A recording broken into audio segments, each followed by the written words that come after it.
Ahoy there, Legion! 'Tis the Monday after a dev stream, so you know we got a recap and review for ya. If you caught our rant roundup last week and were hungry for more, good news is, based on all the feedback provided, another one is definitely in the works. If you haven't seen it, you might wanna after this recap.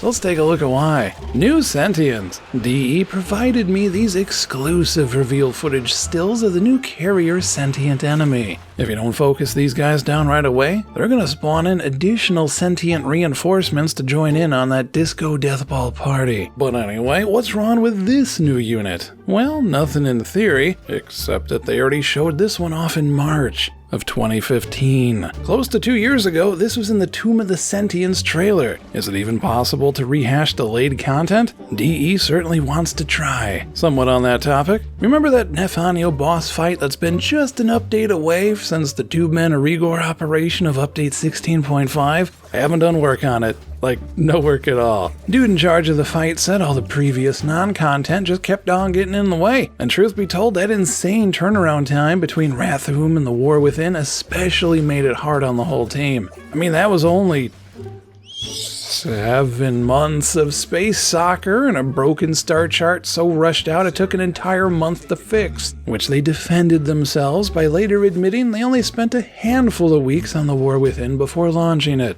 I mean, yeah, that sounds really bad from a development standpoint, but personally, I gotta give it up to DE. I couldn't do it.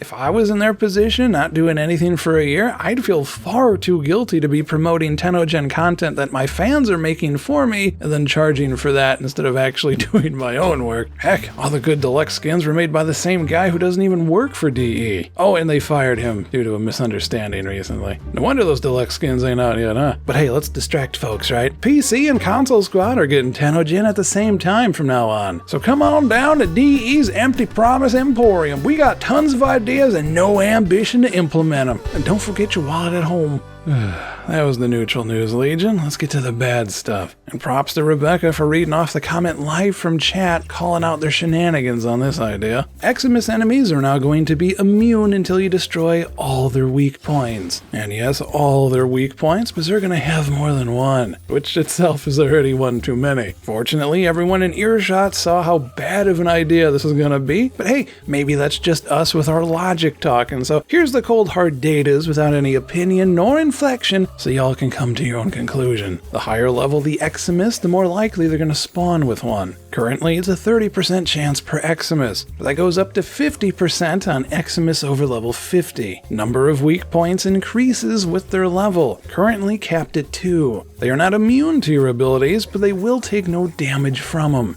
And don't worry, Grineer and Corpus are going to have their own version of this in the future. Steve did try to interject and douse the flames by claiming maybe they only needed a minor tweak, such as larger hitboxes, or that maybe they'll drop super amazing goody-goody gumdrop rewards. Another Devstream reviewer suggested that maybe relics will drop. Well, if that's true, 1, I wouldn't consider relics to be amazing, and 2, that's great. Except Steve said they were going to do that before relics were even introduced, so we're right back at the Sentinel carrier problem of releasing things you already said you were going to do after a year or more of stating that. If they're even going to drop relics for that matter, but pardon me if I don't thank them for fixing what they are going out of their way to break in the first place. Okay, on to the lighter stuff. Ambulus is getting a new look in rework where he'll be immune to God.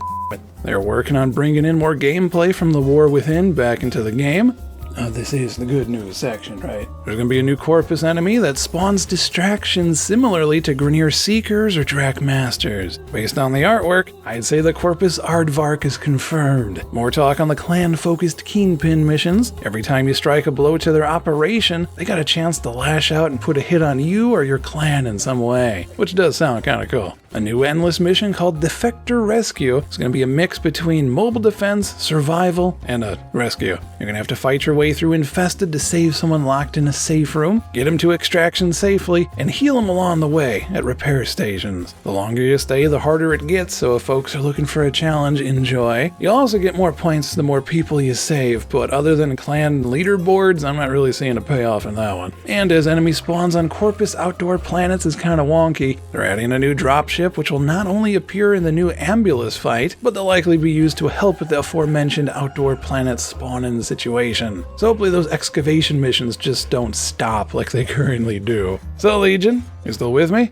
You didn't black out into a rage coma there, I hope. Well, tell you what, when you come to, leave me a comment below on your thoughts on the game's current lineup of ideas. Are they close to greatness, or seriously off the mark? In fact, if you enjoy the game and feel it's moving in the wrong direction, it wouldn't hurt to let DE know about it themselves on their forums. Forewarning, if you do post there, you're entering a safe space the mods are all too keen on banning anything critical from. So don't swear or rage. They don't like that stuff. Don't say how something makes you feel, don't bash the devs or anything. Be scientifically blunt, to the point, and show no emotion at all in as few words as possible. That way they can't gloss over it. State what specific thing you think is or is about to be a problem, based both on the Devstream footage as well as the last few updates to the game. Pro tip, I'd avoid citing HEMA costs, at least in the title. Lotus knows they love ignoring that feedback. Again, you can expect another rant roundup, possibly slightly less restrained than last time, and be sure to check out the missus try her darndest to navigate the new player experience with Beginner to Beast on Fridays. If this recap helped save you some time, we'd be honored if you'd like, favorite, and share this video with your fellow Tenno. We are more than appreciative when you do, and it really helps us out. As always, thank you for watching, and catch you next time, Legion. Take care.